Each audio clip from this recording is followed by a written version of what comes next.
Hi అండి అందరికీను. ఇదైతేను Friday vlog Mukkoti Ekadashi రోజుదండి. మేమైతే 3:30కే అందరూ లేచేసాము. లేచి నేనైతే ఇంటి ముందు అయితేను క్లీన్ చేసుకొని అంతా కడిగేసుకున్న తర్వాత ముగ్గైతే పెట్టుకున్నాను. ఫ్రెష్ అప్ అయి వచ్చిన తర్వాత అయితే తులసమ్మ దగ్గర దీపారాధన చేసుకున్నాను. అంటే నిన్న తులసమ్మకు ఫస్ట్ దీపం పెట్టుకొని నైవేద్యం పెట్టుకున్నాను.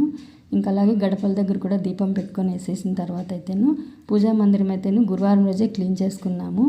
ఇంకా క్లీన్ చేసుకున్న తర్వాత అయితే ఆ పిండి దీపాలు అయితే స్వామికి పెట్టుకున్నానండి. ఎందుకంటే ముక్కోటి ఏకాదశి రోజు పిండి దీపాలు స్వామికి పెట్టుకుంటే మంచిదన్నారు.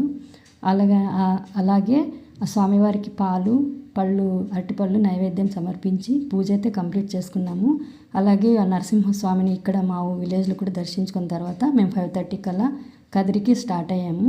అక్కడ కూడా స్వామివారి వీడియో నిన్నే మీకు షేర్ చేశానండి, కాబట్టి అది ఇక్కడ వీడియో అప్లోడ్ చేయలేదు. ఆ స్వామివారి దయ అందరికీ ఉండాలని, ఏడుకొండల స్వామి దయ మనందరిపైన ఉండాలని కోరుకుంటూ ఓం నమో వెంకటేశాయ.